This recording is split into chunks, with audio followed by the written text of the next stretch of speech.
है जहां न पहुंचे रवि वहां पहुंचे कवि। हमारे पूज्य कवि जी श्री खेमराज यादव जी मोछ वाले, जिनकी देन है कि ये बिरहा समाज हमें मिली है। मैं अपने कवि जी के श्री चरणों में सादर प्रणाम करती हूँ। उपस्थित सकल श्रोता सज्जनों को सादर नमन करती हूँ।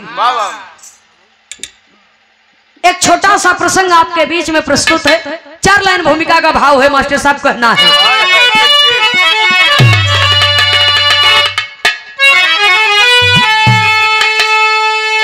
उम्र बढ़ती जवानी का आलम निरख,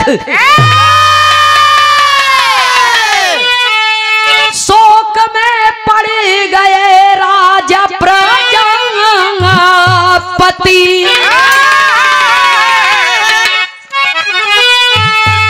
पली रही गृह में रिद्धि सिद्धि 2 सुता, रूप रमणीक मिला जैसे रंभा रति। वर की चिंता सताने लगी उसी घड़ी, अरे खोज करके थके धरतिया सुबह, राह में मिल गए हैं बिरंची तले, मंत्रणा कर निवाया ये कैलाश पे।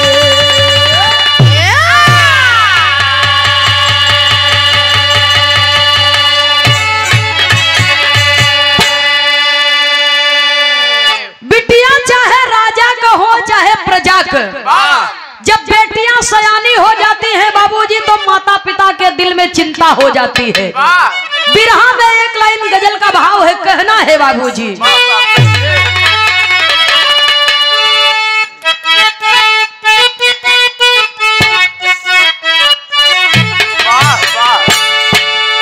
अरे दिखा दो तो दिखा दो,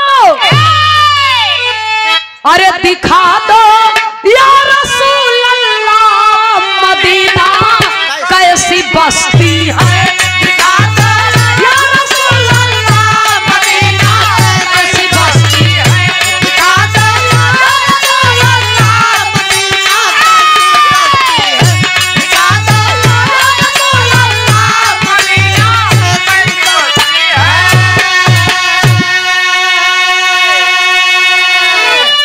और दिखा दो या रसूल अल्लाह मदीना कैसी बस्ती है, रे मदीना कैसी बस्ती है। अरे जहां पर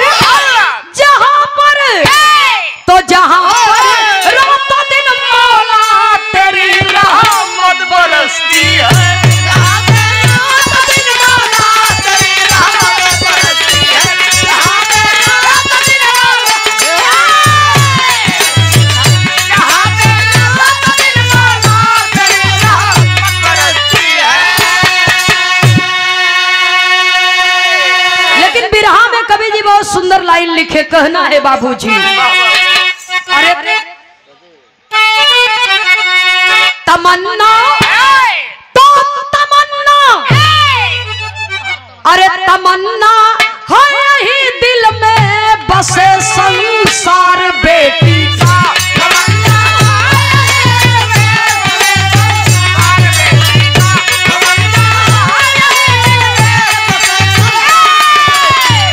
तमन्ना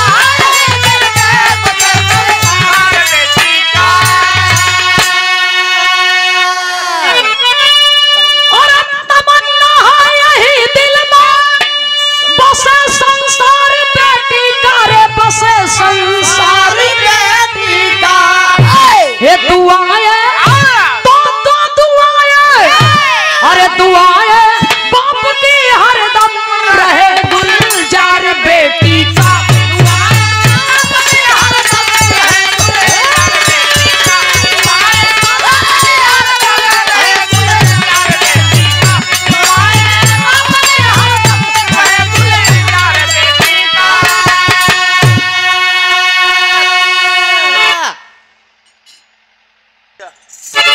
भाई तमन्ना है यही दिल में बसे संसार बेटी का, दुआएं माँ बाप की हरदम रहे गुलजार बेटी का। माता पिता सदैव सोचते रहते हैं कि हमारे बेटी का जीवन सदा सुखमय रहे। भैया हो कहानी का शुरुआती हमें से कवि को संकेत करना पड़ा, कहना है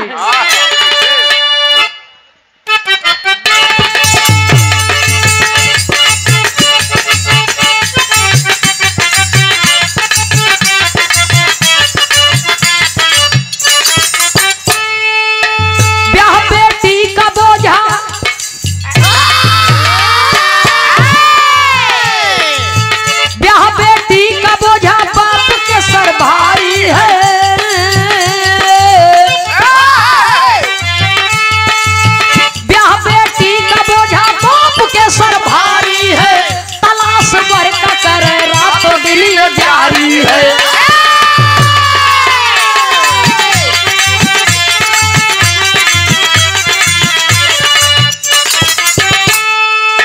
राजा प्रजापति को मिल गए बीड़ाधारी, राजा प्रजापति को मिल गए बीड़ाधारी, गए कैलाश पे उपमा जहाँ की थी न्यारी।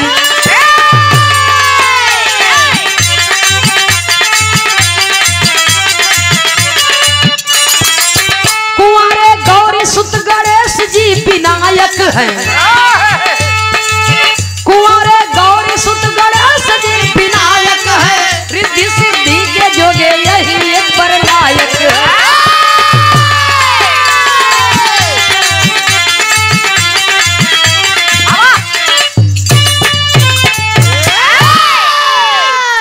प्रजापति राजा विश्वरूप का दूठ बिटिया जेकर नाम बताया गया रिद्धि और सिद्धि। रिद्धि सिद्धि के जोगे घर बर की तलाश कर रहे हैं। घर मिलत बा तो बर नहीं और बर मिलत बा तो देवर्षि नारद जी एक दिन भेटाई गए, कहे राजा साहब हमरे रहतवे आप काहे परेशान हैं, चला चल के लड़का हम दिखाई। कैलाश पर्वत पर ले गए बाबूजी और लड़का बोलावत है कि महाराज पहले लड़कवा देख ला। राजा विश्वरूप अपने मन में सोच रहे हैं कि जब घर द्वार का ऐसा दशा बा लड़का कैसे हो, तो लड़का कैसन होई। कहे महाराज चिंता मत करा पहले लड़कवा देखबा तो। जब लड़का सामने आवता तो राजा जब देख रहे हैं तो कहते क्या है। बिरहा में एक लाइन तर्ज का भाव है मास्टर साहब, कैसे हो।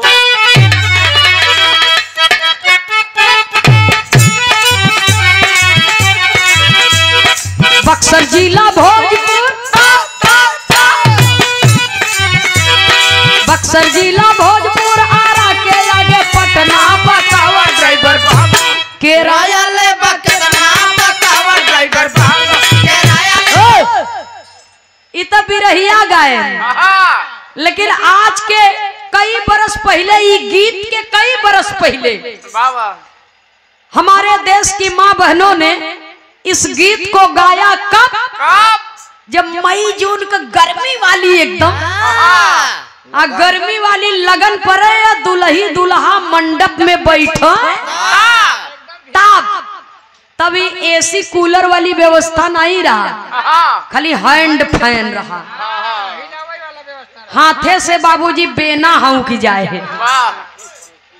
तो दुल्ही दुल्हा के संगे संगे घर आती बराती सब एकदम पसीना से तरबतर, तब मतारी बहिन लोग गाँव कैसे गाँव है। सास बोले कड़ुई बोली, सास बोले कड़ुई बोली, सरहद बोले नरमी, तनी हट के बैठा है दुल्हा, दुल्हन के होले गर्मी, तनी हट के बैठा है।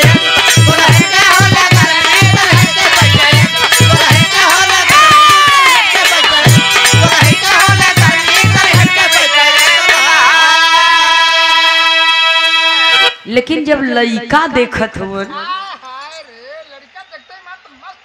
तो राजा साहब अपने मनवे में सोचत हैं लड़का का रूप रंग कैसे बा, ओकर डील डोल कैसे बा। सूप के जैसन कान बन कर, सूप के जैसन कान बन कर, मुहवा जैसन हाथी, पेटवा मड़ार बागा जैसन लोहार के भाती, पेटवा मड़ार बागा जैसन लोहार के भाती, पेटवा मड़ार बागा जैसन लोहार के भाती, जैसन लोहार के भाती, पेटवा मड़ार बागा। देखे प्रजापति तब विचारे अपने मन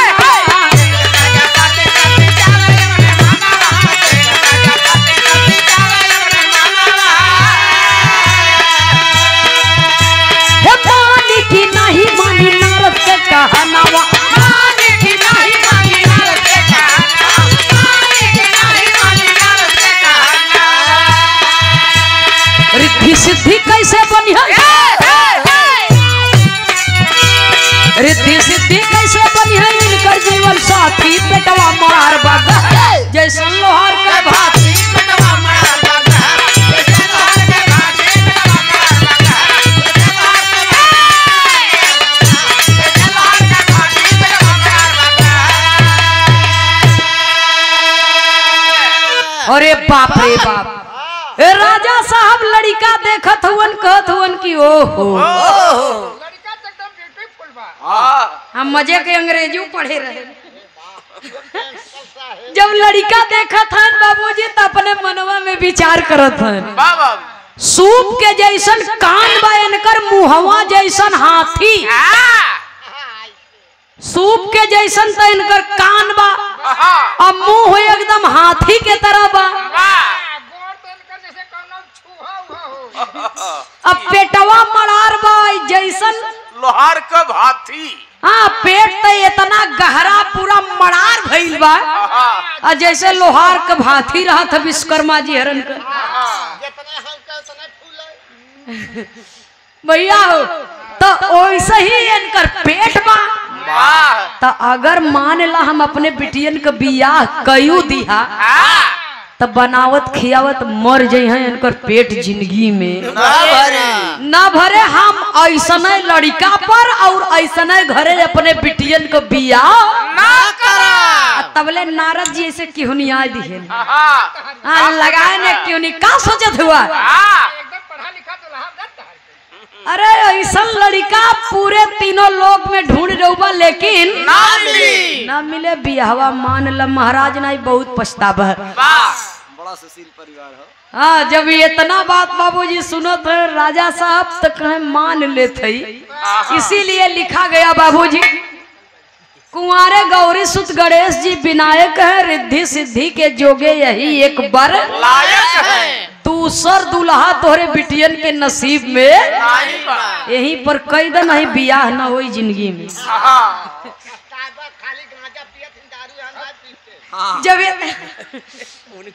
जब ये इतना बात सुने शादी तय हो गई, शादी तय हो गई। नात रिश्तेदार को लेकर के गए, तिलकोत्सव का कार्यक्रम पूरा किए। जैसे आज यह तिलक चढ़ाई जाता, हाँ, तो पहली तिलक गणेश जी के पिता शिव जी पर चढ़ी रही और दूसर की गणेश जी के बाबूजी तिलकोत्सव होता। और जब तिलकोत्सव हो गया, शादी की तैयारी अब हो गई। बारात एकदम सज धज के चली, गाजे बाजे के साथ में बारात सज धज के चली और बड़े प्रेम पूर्वक से बारात दरवाजे पर पहुंची। राजा विश्वरूप जी स्वागत किए, सम्मान किए, जल जलपान हुआ, द्वारचार हुआ, भोजन संपन्न हुआ। अब विवाह के मंडप में दुल्हा राम बीच में, एक दुल्हन दहिने एक दुल्हन बाएं, दुल्हा एक और दुल्हन दो थी। हाँ, देखा ये एक संयोग। विश्वकर्मा जी के तो असली चली गई रही, तब नकली बनाए रहे। हर दुइनो असली ही मिली और दुइनो असली हैं बाबूजी। एक संगे बियाह मंडप में बैठे थे, तो दुल्हन दुई और दुल्हा एक। अब वेद मंत्रोच्चारण के मंत्र द्वारा बाबूजी विवाह कार्यक्रम धीरे धीरे आगे बढ़ा और सिंदूर दान हुआ, कन्यादान किए, विवाह संपन्न हुआ।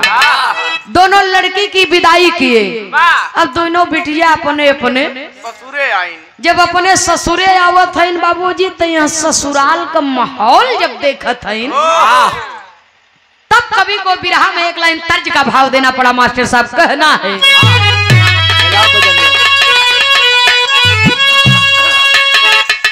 तर्ज बड़ी पुरान बात, कैसे हमारे जन्म का पहले के धुन हो, दादा बाबा लोगन के जमाने के हो। वाह एक ठे दुल्ही अपने दुल्हा से कहत रही, का कहे मास्टर साहब, और हम हो पतारा की,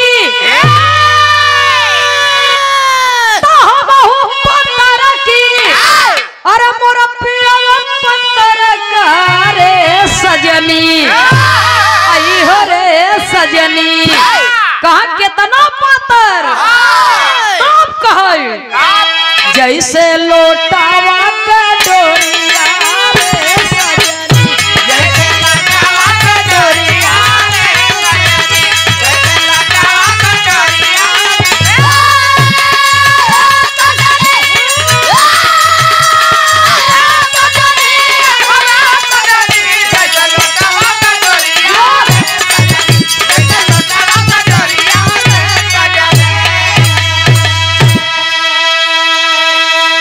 लेकिन जब दोनों बहुरिया बाबा सास का चेहरा देखत हईन, वाह ससुर का चेहरा, अपने पति के चेहरा देखत हईन, तब दोनों बहन आपस में बतियाए के कहत काहिन, अरे सासु मोरी देवी, तो सासु मोरी देवी, ससुर मोरा देवता रे सजनी, आई हो रे सजनी, पिया मिलल बापे कहावा रे सजनी, पिया मिलल बापे कहावा रे सजनी, पिया मिलल बापे कहावा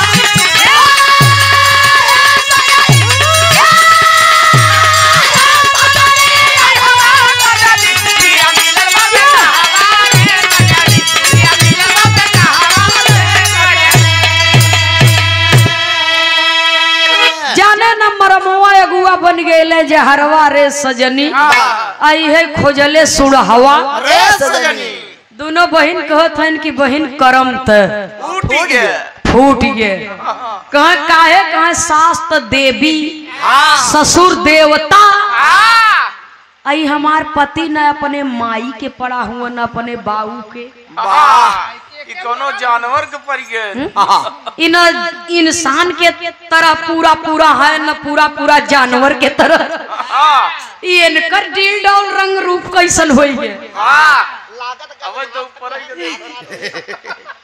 दोनों बहन धीरे धीरे आपस में बतियावत हैं, काना फुसकी चालू बा, लेकिन अब पिताजी शादी कर दिए हैं, बाप मतारी के इज्जत के खातिर, नैहर के इज्जत के खातिर ससुरे में रह के पड़ता चुपचाप से बाबूजी। अब निभावे के बाद धीरे धीरे दिन बीता, रात भी बीत गई, ऐसे ही जब एक आध महीना का समय बीत गया, दोनों बहनी में बड़ा प्यार बा, और जब धीरे धीरे एक महीना बीता तो धीरे धीरे वो प्यार तकरार में बदले लगा, दोनों बहन में सवतिया झार होवे लगा। तो एक दिन गणेश जी से दोनों बहन कहत का एक लाइन तर्ज बा मास्टर साहब, बुंदेलखंडी तर्ज है, कहना है,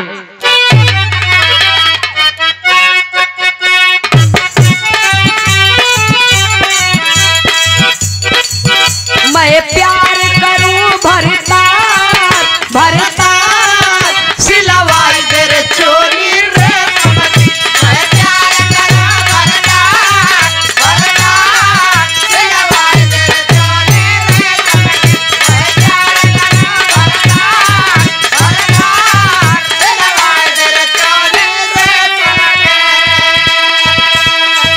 रे। लेकिन दोनों बहन भगवान गणेश जी के बाह पकड़ के अपने अपने ओरी खींचत है, कहत का है, रिद्धि बोली फटका फटका, सिद्धि से प्यार करीला तू,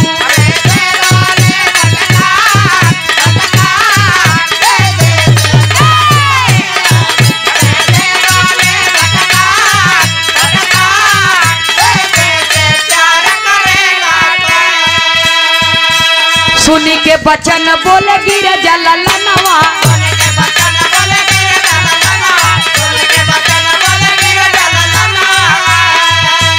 शंका बसल काहे बा तोहरे मनवा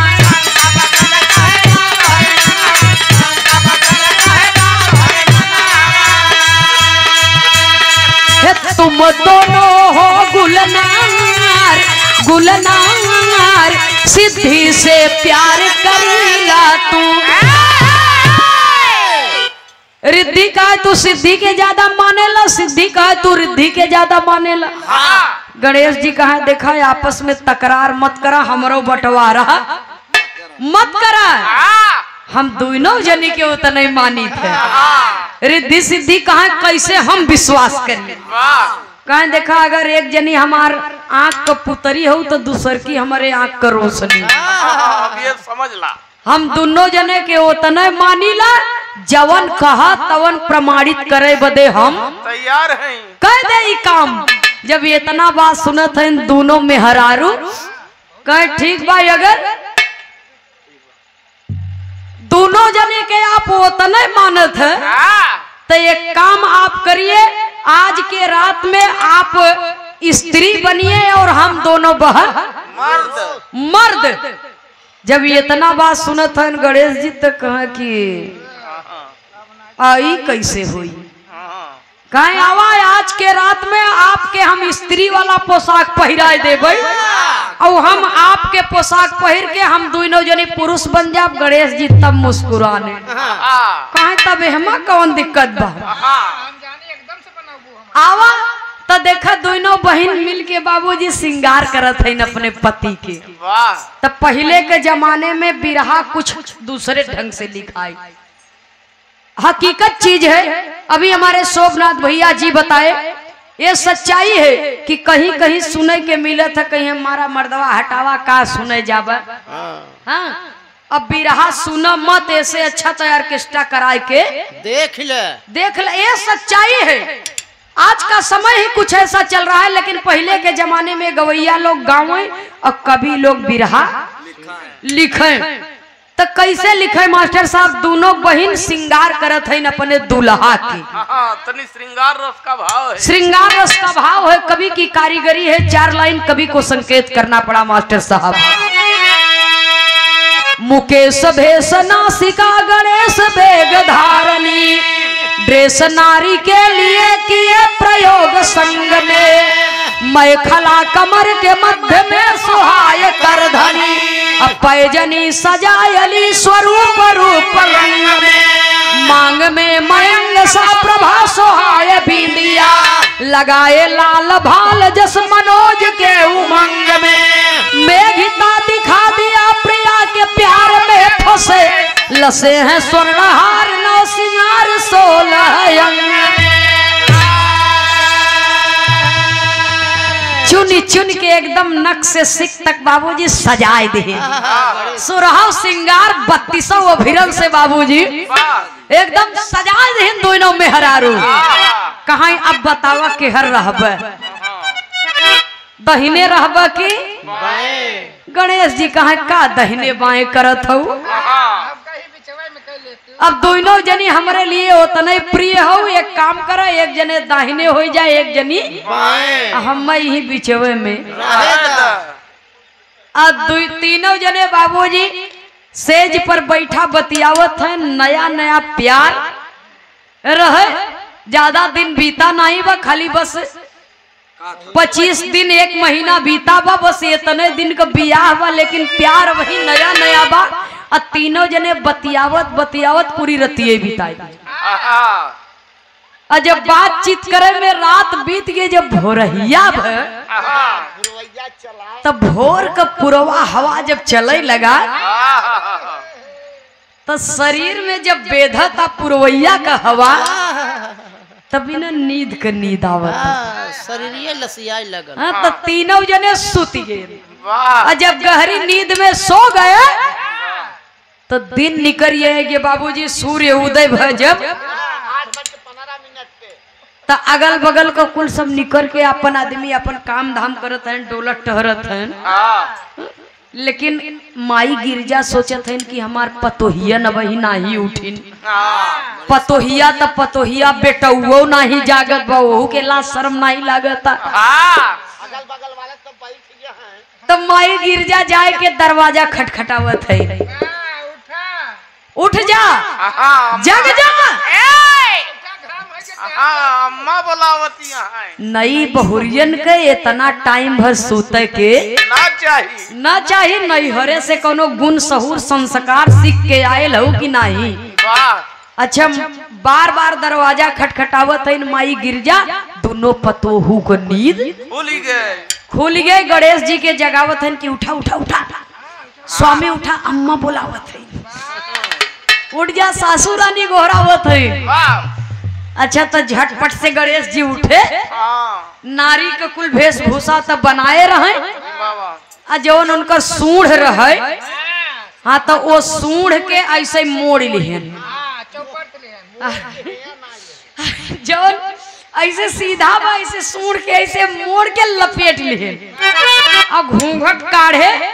अच्छा, सूढ़ तो छिपाई लिहन घूंघट के यान में, लेकिन जौन हड़िया सब पेट निकला वो के कहाँ छिपाई है। तो ऐसे ही निकलत है बाबूजी, घोड़े का पायल बाजत बा छम छम छम। सोरहो सिंगार 3200 अभिरन से एकदम लदा फना। गणेश जी के जब देखत है माई गिरजा, कपारे हाथ धैलिहिन। अरे बाप रे बाप, ई पतो हुआ कि पतोहिया के माई चली आई बा। अब वही ज्यादा से ज्यादा 1 महीना बियाह बीते भर तबले एक ही दशा बा। हम तो देखा अगर कहीं भगवान भोलेनाथ जी देख जही अल्ट्रासाउंड करावे लगे तो अनर्थे का बाजा बज जाई। अरे नारद जी अगुवई कह के मूड़ी काट लिहन हो। लड़की का चाल चरित्र नहीं ठीक बा, ऐसा लड़की के लिए आए के हमरे घरे पतोह बनाए दिहन। अब देखा 1 महीना बीत गया तब बूढ़ा कहत है। एकरे पहले उनके कोनो समझ में नहीं आई बाबूजी, वो बात के समझी नहीं पावत है। तब तक गणेश जी जहाँ बाबा भोलेनाथ बैठे हैं, झटका पटका में वही सामने से गुजर गए, आगे बढ़ गए। बाबा भोलेनाथ का नजर पड़ी, तब बाबा भोलेनाथ क्रोध में आ गए। सोचने लगे कि अगर दुनिया सुनी तो ताना मारी कि बाबा भोलेनाथ का पतो चरित्र का ठीक नहीं बा। हाँ, नैहरे से आई है तो नैहरे से पेट लेके आई है, लड़का बाप पेटे में। तब बाबा भोलेनाथ का पतोहू का चरित्र ठीक नहीं बा। दुनिया ताना मारी, हमके लोग हंसी हमरे ऊपर। ऐसे अच्छा ना रही बांस न बजी, बांसुरी नहीं रहे, ना कोई ताना मेहना मारे। वही बाबा भोलेनाथ क्रोध में आ गए बाबूजी, और तीसरा नेत्र खोल दिए। और जब तीसरा नेत्र खोल दिए तो अग्नि की ज्वाला निकली। और जब अग्नि की ज्वाला निकली तो हुआ क्या? कवि को बिरहा शैली में टेरी के भाव में लिखना पड़ा।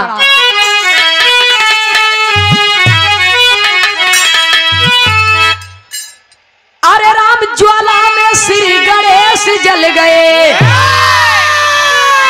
ए बाबू, ज्वाला में श्री गणेश जल गए। अक्रोधित भय शंभु जब खोला नयन विशाला।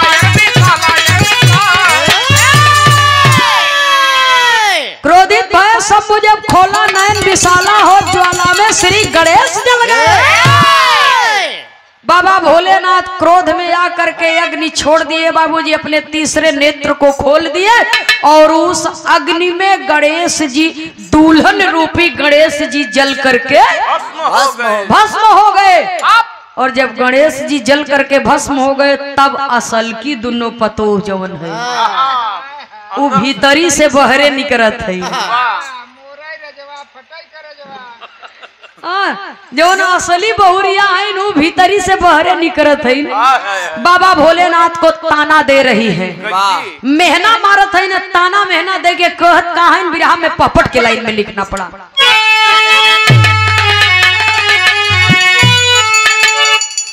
अरे रिद्धि सिद्धि मारली में हनवा भोले बाबा हो। सिद्धि मारली में हनवा भोले बाबा हो औ भसम की है पति के कौने कारणवा भोले बाबा हो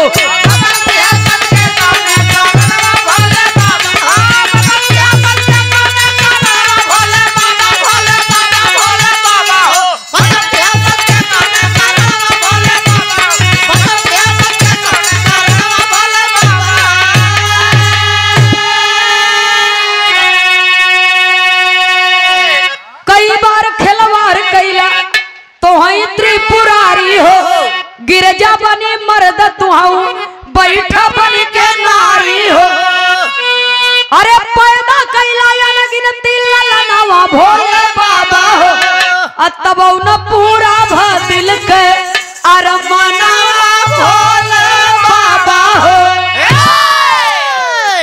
रिद्धि सिद्धि मेहना मारत है कि वाह प्रभु वाह ना जाने कितनी बार आप स्त्री बने और माता पार्वती पुरुष बनी और ना जाने इस संसार में कितना बच्चा पैदा किया है आप दोनों खेल करके तबहू आप लोगों को प्यार करे के इच्छा भरी दिल का अरमान पूरा नहीं हुआ हमार तो वही नैये सुतात रही मारा एकदम से जिंदगी ढहाई दी है जल्दी से हमारे पति के जियावा नहीं 33 कोट देवता हुए 56 कोट भवानी कुल भवानी प्रकट हो जाई है तो एको देवता का सर के बाल बची ना जल्दी जियावा तब बाबा भोलेनाथ अपन जिंदगी बचावे बदे अपने माया शक्ति से एक ही रूप एक ही रंग उतना मोट उतना छोट एक सामान बाबूजी 7 गणेश पैदा कर दिए 7 गणेश में कोनो अंतर नहीं बा अपने दोनों पतों से कहा सुना इस 7 में से जो तोहार असली पति हो उनके चिन्ह ला तब आल्हा के लाइन में कवि को लिखना पड़ा कहना है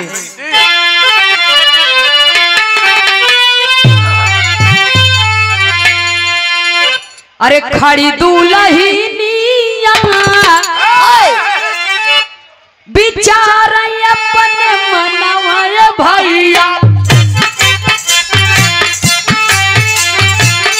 चिन्ह ना सजनवा अपन गली घबरा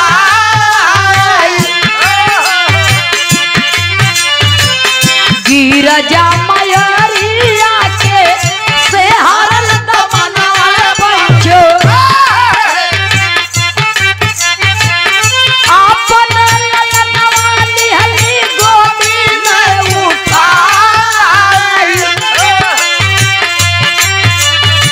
भैया हो दोनों पतो पहचान ना पौली लेकिन माई गिरजा तो बाबा भोलेनाथ का सारा करामात सारी खेल जानती थी बाबूजी अपने असली लड़का के उठाए के अपने गोदी में बैठा लेती हैं तो कवि को लिखना पड़ा बाकी 6 गणेश बचे सोचे भोला दानिया पंचो छाओ के सुमाना बना के गईले खाए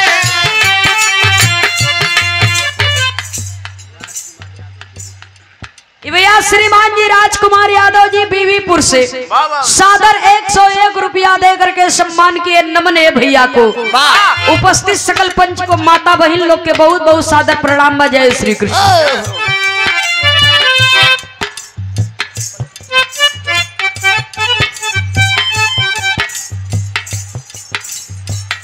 ओही फूल बीज बन के गिरा धरती पे बाबू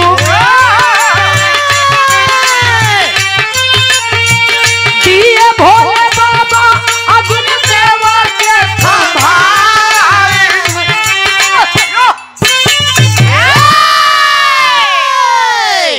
छवो नकली गणेश जी के बाबा भोलेनाथ जी फूल बना करके ग्रहण कर लिए, खा गए। और जब खा गए बाबूजी तो वही रति के पति कामदेव जौन रहे, हाँ ए रच्चा मौका पाए जाए तो केहू को छोड़त नहीं रहे, चाहे देवी हो चाहे देवता चाहे मनई हो।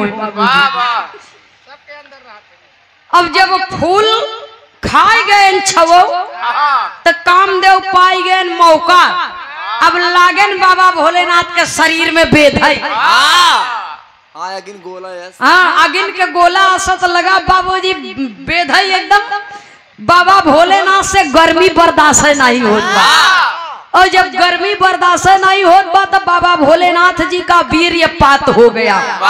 और जब वीर्यपात हो गया बाबूजी तब बाबा भोलेनाथ सोचत हैं कि अब कैसे करी।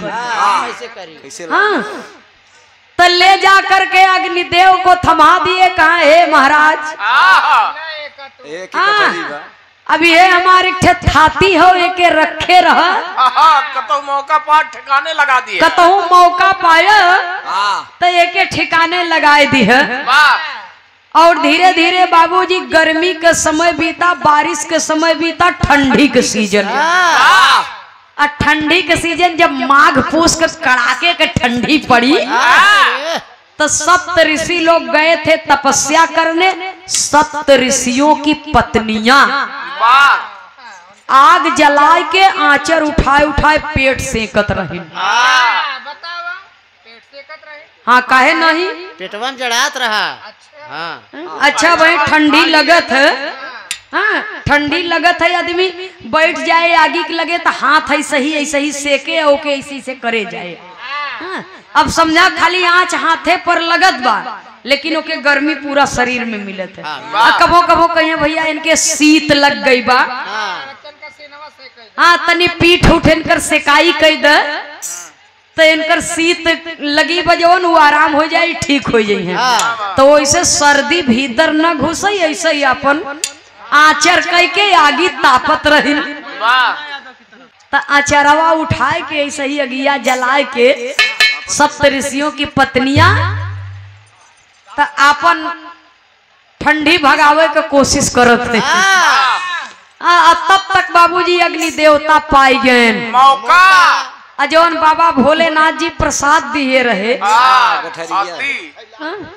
तो अग्नि देवता मौका पाई गए और वही अग्नि के आँच के सहारे सप्त ऋषियों के पत्नियों के उदर में प्रवेश कर गए बाबूजी। और जब सप्त ऋषियों की पत्नियां गर्भवती हो गई,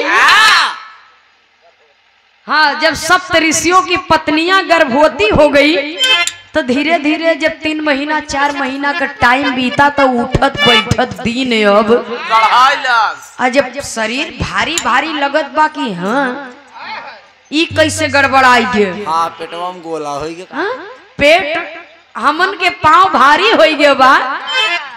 हमार लोग का पति देवता लौट के ही कहीं हमने तो साल भरे से तपस्या में है, आई कुटिया पर बैठ के तू लोग होम अगियार करत हो, तोरे लोग कहीं कैसे ई सब कैसे हो गए। तो कलंक लग ही लोग ताना महना मरी। तो सप्त ऋषियों की पत्नियों ने अपने सतीत्व के तपोबल से उस गर्भ को गंगा जी में जा करके गिरा देती हैं बाबूजी। और गंगा जी के इतनी तेज धारा शीतल वो भी उस गर्भ के तेज को सहन नहीं कर पाई और बहा करके पानी के बेग से बाबूजी बहाव के बेग से उस गर्भ को बहा करके ले करके पहुंचाती कहाँ है गंगा माँ सरकंडे वन में। तो जो गर्भ रहा एक पिंड का रूप धारण किया बाबूजी। और जब पिंड का रूप धारण किया तो एक बच्चे की उत्पत्ति हुई। वो लड़का का नाम क्या हुआ, क्या कवि को संकेत करना पड़ा, कहना है उस पिंड से एक बच्चे की उत्पत्ति हुई। कैसे भैया,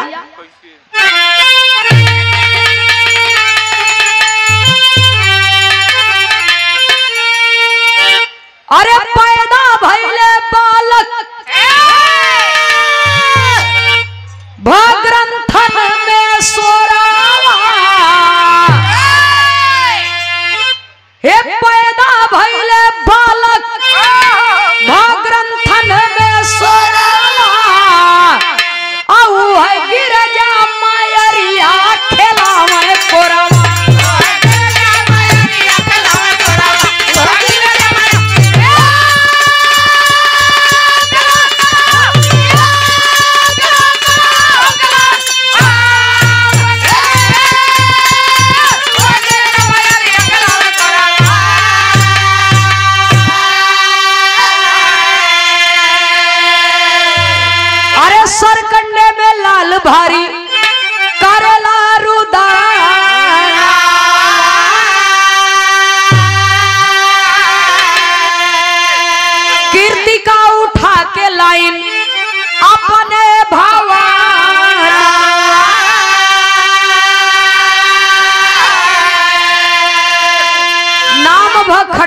वाहन मोरवा।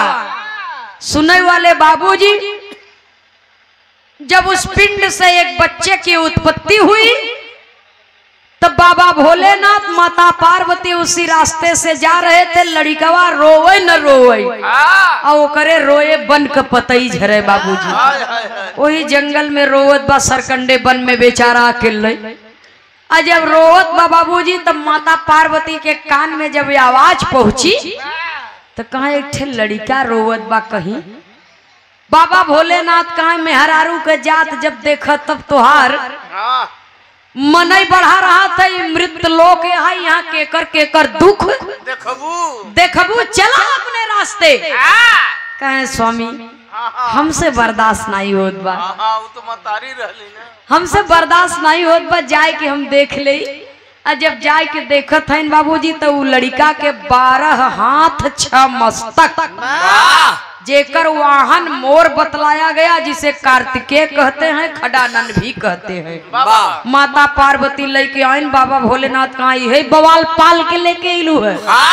माता पार्वती कहा अब जिम्मेदारी से कैसे हटबा पीछे, ये कोई और नहीं आप के अंश बा। सुनने वाले श्रोता सज्जनों वो लड़का के लेकर के आई, पालन पोषण करने लगी। तो देखा कहीं कहीं बताया जाता है कि खडानन जो थे वो गणेश जी के बड़े भाई थे, लेकिन गणेश पुराण में इसी प्रकार से बाबूजी खडानन का जन्म मिलता है। तो भेद नहीं है, वेद में भेद है। विद्वानों में जिस कवि को जहां से मिला उस कहानी को बिरहा का रूप कवि देते हैं और कलाकार आपके बीच में प्रस्तुत करता है। सुनने वाले श्रोता सज्जनों कहां तक बात सही है कहां तक गलत है ये तो वेद पुराण लिखने वाले कवि जाने। लेकिन धीरे धीरे जब समय बीता तो हुआ क्या, अरे एक बार देवता कैले आपस में झगड़ा,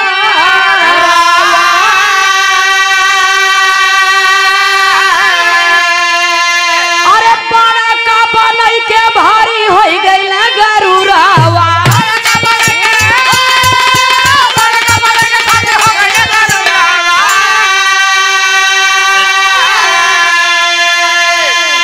तो लिखे से ओराए ना बिरहा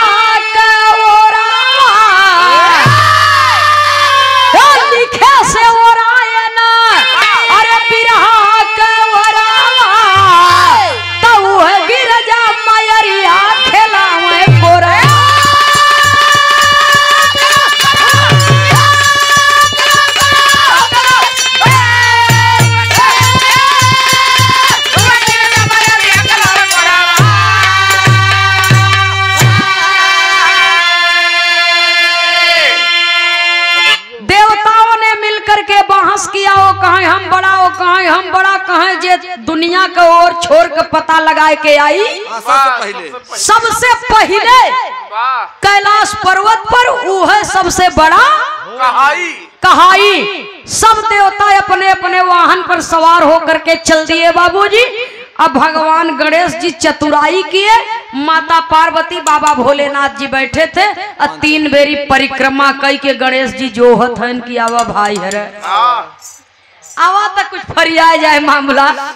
और जब सब लोग आए कस गणेश जी नहीं गए, नारद जी कहा गणेश जी तो अपना कार्य पूरा कर लिए और सबसे बड़े यही है। देवताओं ने कहा कैसे? तब देवर्षि नारद जी अब देखा यहाँ काम बनाए दिए बाबूजी।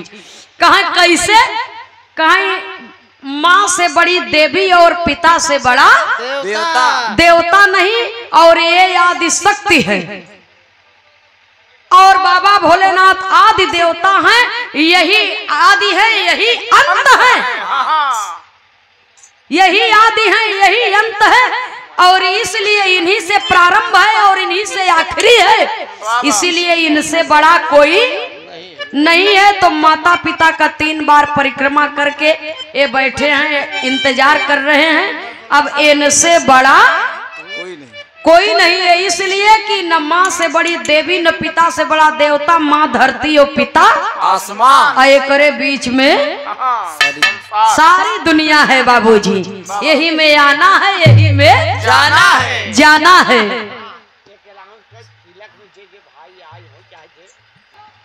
तो गणेश जी को देवताओं ने मिल करके आशीर्वाद दिया कि जाइए, जब तक ये धरती आसमान संसार रहेगा, आज आपकी प्रथम पूजा की जा रही है। प्रथम देवता में आपका नाम घोषित किया जा रहा है प्रथम पूजनीय, और प्रथम पूजनीय देवता आप सदैव पूजे जाएंगे। और आज भी देखिए, चाहे कथा पूजा हो, भंडारा हो, चाहे तिलक हो, सबसे पहले ओम श्री गणेशाय पहले उनकर पूजा हो, तो बाद में सबकर होए। और गणेश जी और रिद्धि सिद्धि के प्रेम से बाबूजी दूठे संतान पैदा भइल, जेकर नाम रखा गया शुभ और लाभ। जिनकी पूजा भी आज होती है बाबूजी। तो पिता के संगे संगे बेटवन को भी पूजा हो रही है आज भी। आखिरी और अंतिम प्रमाण में गुरु घराने के परिचय के साथ में कवि को संकेत करना पड़ा।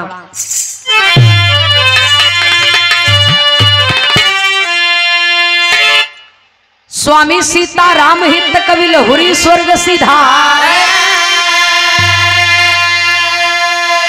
कविवर राम किशोर यादव जी सुंदर गीत सवार।